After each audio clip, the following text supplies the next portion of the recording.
Film City Hunter rilis tahun 1993. Film yang bergenre action komedi ini dibintangi oleh aktor laga terkenal bernama Jackie Chan dan disutradarai oleh Wong Jing. Di sini diceritakan tentang Ryu Saiba yang diperankan oleh Jackie Chan, seorang detektif swasta yang mendapatkan misi untuk mencari dan membawa pulang putri orang kaya yang kabur meninggalkan rumah. Namun dalam menjalankan misinya, ada saja hal yang menghalanginya. Bagaimana kisahnya? Langsung saja kita ke alur ceritanya. Film diawali dengan seseorang yang sedang memperkenalkan diri. Dia bernama Ryu Saiba, yang mempunyai sahabat bernama Makimura. Namun dalam menjalankan misinya, sahabatnya meninggal. Sebelum meninggal, dia berwasiat kepada Ryu agar mau merawat keponakannya yang bernama Kaori, dan berjanji untuk tidak menggodanya jika ia dewasa. Setelah dewasa, Kaori diangkat menjadi asistennya dan Kaori berubah menjadi gadis yang cantik nan semlohai, sehingga Ryu menyesal telah berjanji untuk tidak menggodanya. Film pun dimulai. Terlihat Ryu sedang tertidur dan bermimpi sedang bersenang-senang dengan para gadis. Lalu datang Kaori untuk membangunkannya. Sudah berbagai macam cara telah dilakukan Kaori, namun Ryu masih saja asik dengan mimpinya.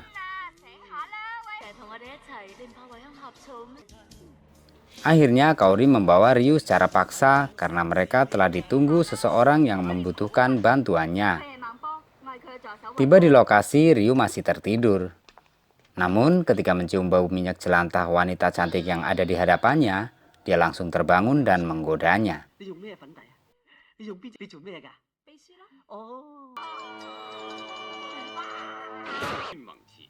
Klien kali ini bernama Tuan Imamura.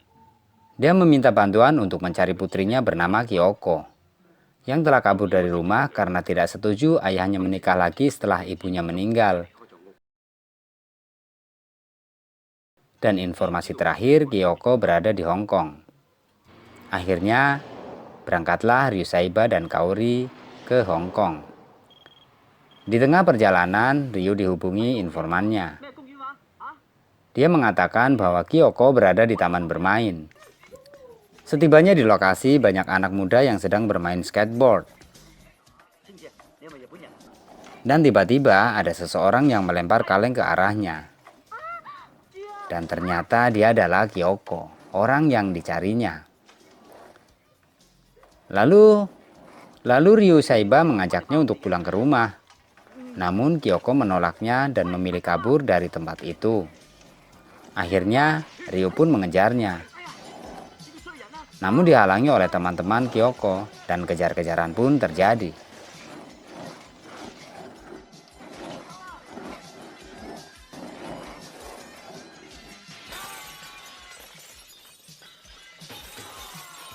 Dalam pelariannya, Kyoko masuk ke dalam swalayan dan mengganti penampilannya agar tidak dikenali oleh Ryu. Karena tidak ada pakaian yang cocok, dia lalu menggoda pemilik toko dan mengambil secara paksa pakaian yang dipakainya. Dan akhirnya dia berhasil kabur dari kejaran Ryu Saiba. Setelah berhasil mengelabui Ryu Saiba, Kyoko pun berhenti sambil memeriksa pakaiannya. Di dalam jasnya terdapat tiket undangan pesta di kapal pesiar.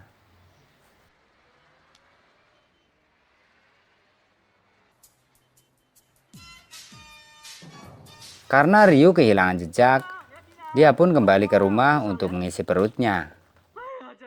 Sesampainya di rumah, Ryu pun disambut oleh banyak wanita yang tidak dikenal. Mereka hendak merayakan ulang tahun Ryu Saiba. Para wanita ini menggoda dan merayu Ryu Saiba. Tentu saja Ryu Saiba sangat senang dengan perlakuan para wanita tersebut. Agar lebih menantang, Ryu Saiba pun dirayu untuk diikat tangannya. Tetapi ternyata mereka adalah para istri yang akan membalas dendam karena suaminya telah ditangkap oleh Ryu Saiba.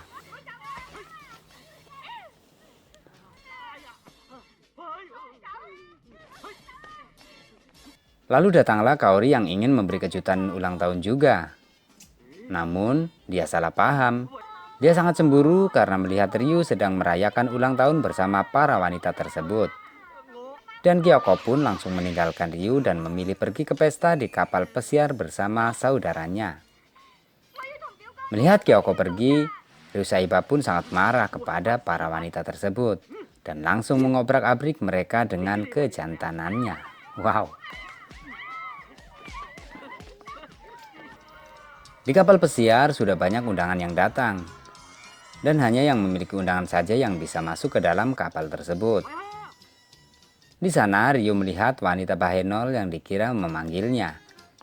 Dengan gayanya yang sok paling keren sedunia, dia pun menyambut wanita tersebut. Tetapi ternyata tidak memanggil Ryu Saiba. Waduh isinya.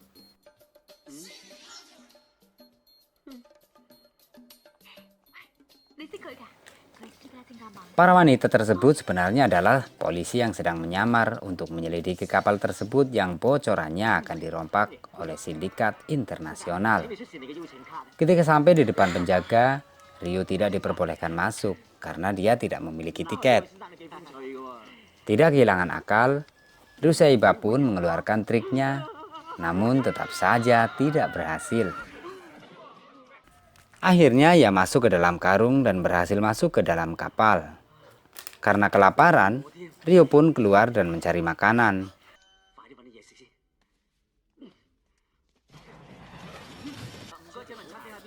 Apesnya, Ryu bertemu dengan penjaga yang mengusirnya.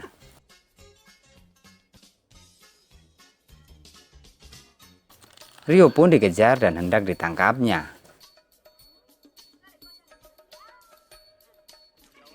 Namun dengan keahliannya, Ryu Saiba pun bisa meloluskan diri dari kejaran para penjaga tersebut.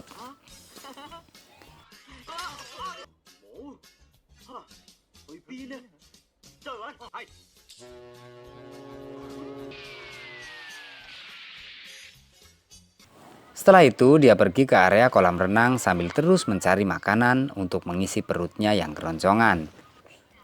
Di sana banyak cewek-cewek cantik. Karena saking laparnya, melihat wanita cantik yang ia lihat adalah makanan lezat.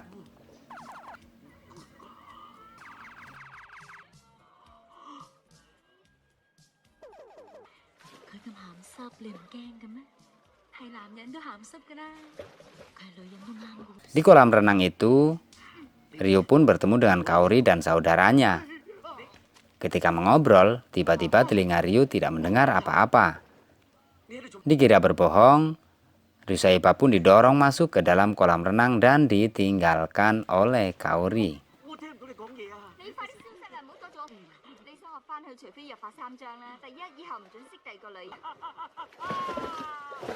Di ruang kasino diperlihatkan ada seorang yang sedang berjudi yang bernama Kaota. Dia tidak pernah kalah dalam permainan. Sehingga lawan mainnya pun marah. Dia curiga Kaota bermain curang. Keributan pun terjadi. Untungnya ada Saiko yang membantu Kaota. Di ruangan lain terlihat para perompak yang sedang mengadakan rapat terakhir guna melancarkan aksinya. Rapat dipimpin oleh si bos bernama McDaniel. Namun, Kyoko yang berada di kamar sebelahnya mendengar percakapan mereka dan tanpa sengaja menyalakan keran air. Karena kaget, Kyoko pun berteriak.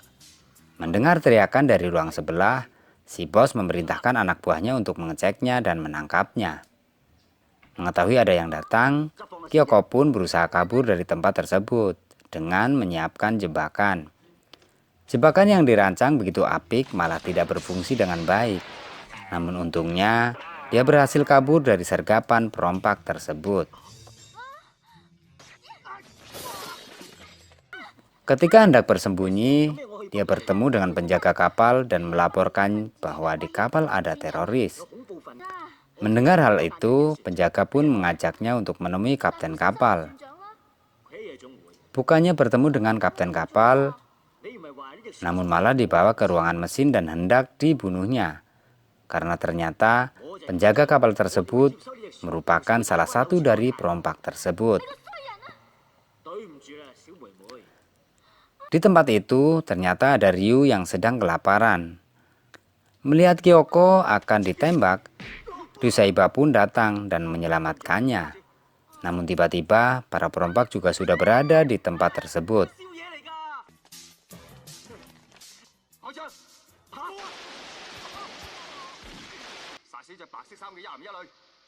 Akhirnya Ryusaiba dan Kyoko kabur dan bersembunyi di ruang bioskop. Di sana sedang memutar film Bruce Lee. Para perompak menggeledah ruangan tersebut, dan satu persatu para perompak pun dilumpuhkan oleh Ryusaiba. Merasa sudah aman, Ryusaiba pun bergaya di depan Kyoko. Lalu Ryu memamerkan kebolehannya dalam menembak dengan menembaki senjata perompak tersebut hingga pelurunya habis. Karena sama-sama sudah tidak mempunyai senjata, Ryu pun menantang untuk gelut. Tapi setelah melihat perawakan kedua perompak tersebut, Ryu pun kabur. Namun dia sudah tidak bisa kabur, dan terpaksa adu jotos pun terjadi. Perompak yang satu menyandera Kyoko, sementara yang satu menghadapi Ryusaiba. Akhirnya Ryusaiba pun menyerangnya, namun dengan mudah dihindari oleh perompak tersebut. Ketika dia melihat ke layar, dia melihat Bruce Lee yang sedang bertarung. Dan Ryusaiba mempraktekannya dalam pertarungannya, hingga akhirnya dia berhasil mengalahkannya. Melihat rekannya mati, perompak yang satu pun mendatangi Ryusaiba. Ryusaiba pun menjadi bulan-bulanan si perompak. Hingga pusaka andalan Ryusaiba pun terkena imbas dari perkelahian tersebut. Ryusaiba melihat ke arah layar lagi dan menirunya dalam pertarungan. Dan singkat cerita, Ryu pun berhasil mengalahkannya.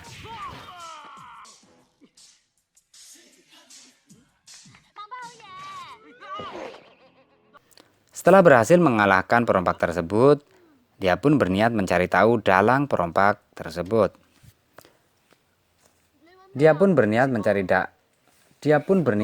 tahu dalang perompakan kapal tersebut.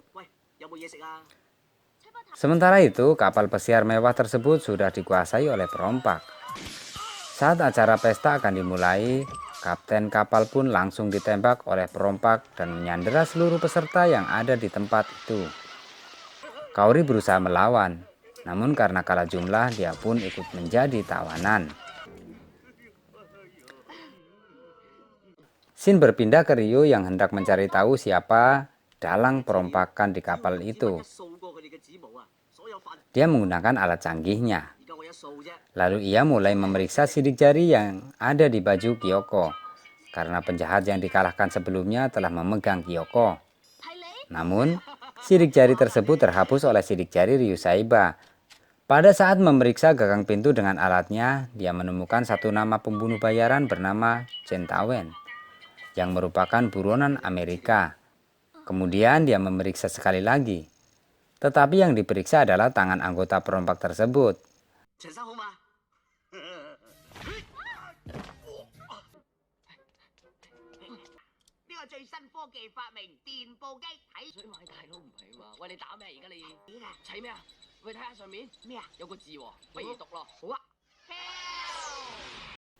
Di sana ada dua orang yang sedang bermain game dan tidak tahu ada perompakan.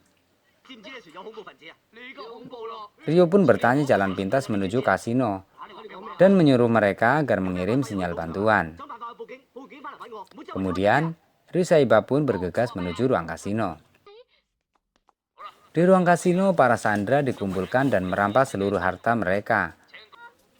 Para perompak pun berniat untuk membunuhnya satu persatu. Tapi agar lebih menarik, bos perompak pun menantang mereka untuk bermain kartu. Bagi yang kalah maka akan berakhir dengan kematian. Lalu para sandera pun berbaris untuk mendapat giliran permainan. Namun tiba-tiba datang anak buahnya melaporkan bahwa di kapal ada Ryusaiba. Kemudian sang bos pun menyuruhnya untuk menangkapnya hidup-hidup. Ketika permainan dimulai, Kaori dibawa ke kamar untuk diajak indehoi oleh anak buah perompak dan si bos memulai permainannya. Sudah banyak yang terbunuh dalam permainan kartu tersebut karena tidak bisa mengalahkan bos perompak.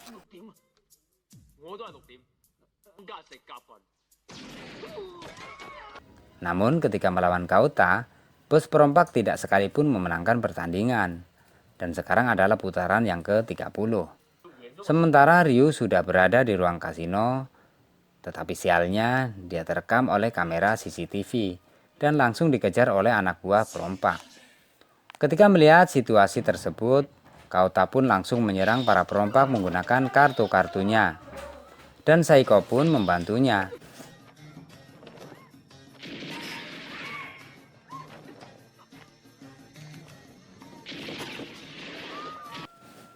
Sementara itu, Ryu berhasil ditemukan oleh perompak dan perompak tersebut berhasil dikalahkannya.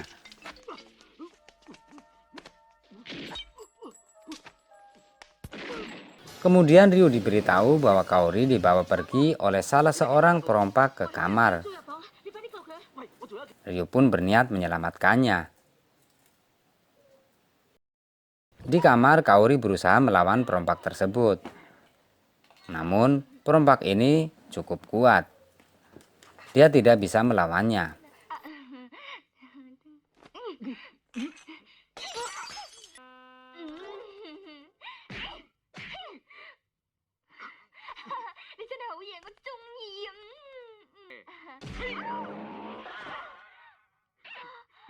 Hingga datanglah Ryu untuk menyelamatkannya.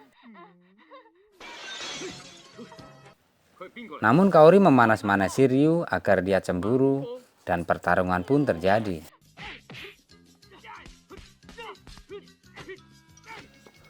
Ryu pun dibuat kewalahan menghadapinya.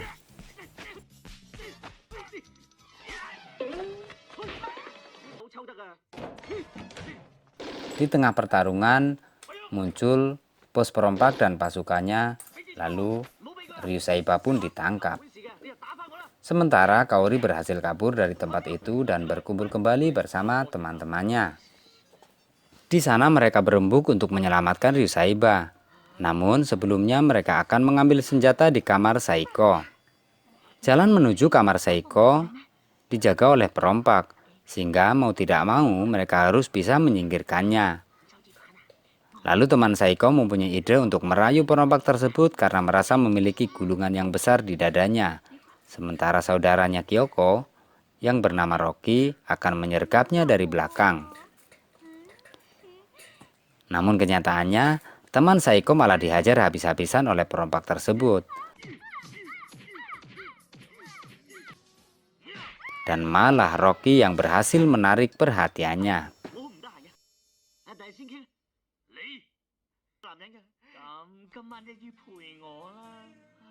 Kemudian Rocky dibawa ke kamar.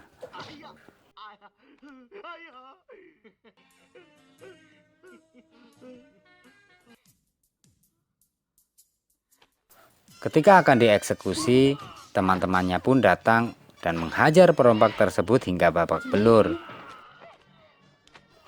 Setelah mengalahkan perompak, mereka mengambil senjata yang berada di kamar Saiko.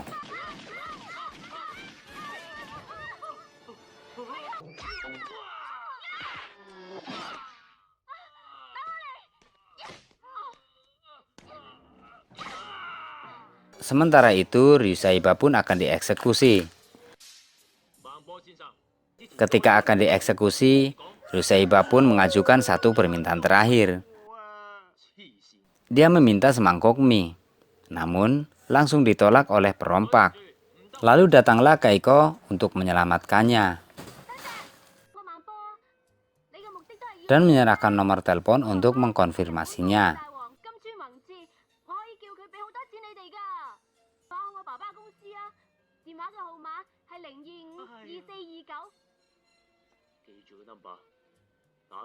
Lalu muncullah teman Saiko dari atas sambil menodong mereka. Namun, teman Saiko ini malah terjatuh karena tidak kuat menahan keseimbangan tubuhnya. Tapi berkat dia, Ryusaiba dan Kyoko berhasil kabur dari tempat itu. Setelah kabur, dia menyuruh Kyoko untuk bersembunyi. Dan Ryo pun kabur hingga sampai bawah kapal karena terus dihujani tembakan.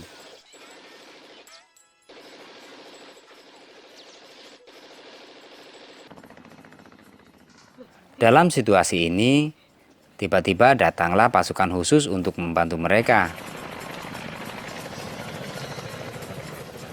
Di sini diperlihatkan para anggota perompak yang berniat meledakkan kapal dengan memasang bom di setiap sudut ruangan. Sementara Ryusaiba sekarang sedang berada di ruang game. Dia melihat dua temannya dengan muka bonyok karena dihajar oleh perompak. Melihat perompak datang, Ryo pun meminta dibukakan tali yang masih mengikat tangannya. Tapi sebelum itu terjadi, Ryo dilempar ke mesin permainan dan Ryo berubah menjadi karakter game.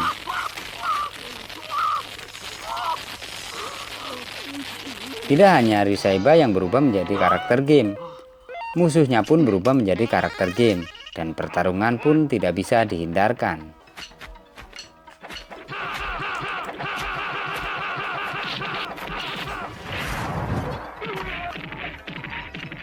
Dua teman Ryusaiba pun berubah menjadi karakter game. Mereka berusaha membantu Ryusaiba, namun mereka tetap tidak bisa mengalahkan perompak tersebut. Hingga akhirnya Ryusaiba berubah menjadi sosok Chun-Li dan berhasil mengalahkannya.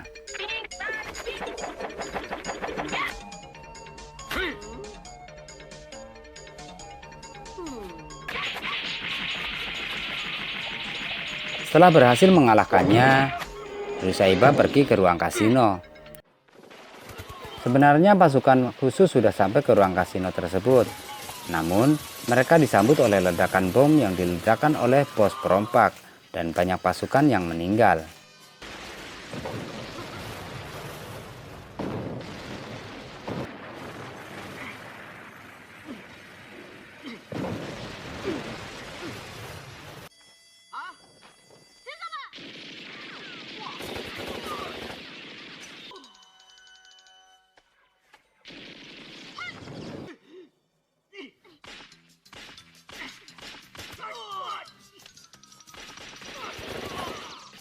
Ketika Ryusaiba sedang bertarung dibantu Saiko, muncul bos perompak yang menyandera Kaori.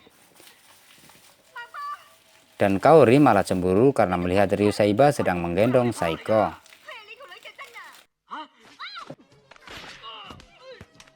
Kaori berhasil kabur dari sergapan si bos. Sementara Ryu menembaki senjata si bos hingga pelurunya habis. Senjata si bos yang terlempar ke udara berhasil ditangkap kembali oleh si bos. Ketika hendak menembaknya, ternyata gagang pistolnya sudah hilang pada saat ditembaki oleh Ryu. Dengan gagahnya, Ryu menggertak si bos dengan mendatanginya. Dan akhirnya terjadilah adu jotos antara Ryusaiba dan si bos. Karena kewalahan, si bos pun mengambil senjata. Dan akhirnya, Ryusaiba menjadi bulan-bulanan pukulan si bos. Saking seringnya dipukuli, sepertinya Ryusaiba sudah tidak bisa merasakan sakit, hingga ia seperti menikmati pukulan-pukulan tersebut.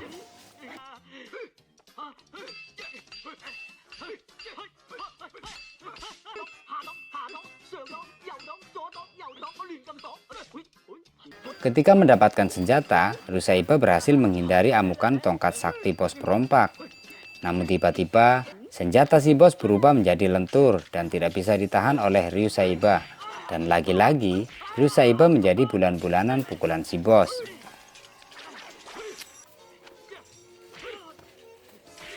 Kemudian Ryusaiba menemukan Toya Sakti untuk melawannya. Namun naas, Ryusaiba terlempar ke depan layar pengawas dan di sana sudah dipasangi bom.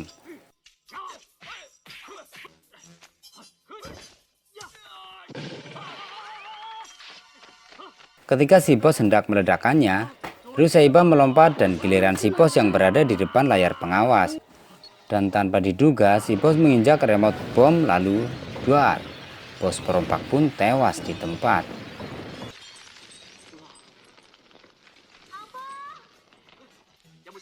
我抱你好唔好啊？好啊。吓？啊？你有冇事啊？我好痛啊！邊度痛啊？我哋啊，好唔好啲啊？真係好啦，咁大鑊一個人都冇。 Akhirnya mereka pun selamat. Namun, saking laparnya, Rusaiba pun pingsan di tempat tersebut. 真嘅？你會暈吞啲？ Ayah Kaori berterima kasih kepada Ryusaiba karena telah berhasil membawa putrinya kembali. Sementara Ryusaiba dan Kaori melanjutkan aktivitasnya kembali. Tamat. 你都知道我唔中意食魚生噶啦，都係油炸鬼白粥啱我啲，唔好嬲啦，等我發送俾你嘅，送俾你。 Tempat yang paling nyaman untuk kembali adalah rumah.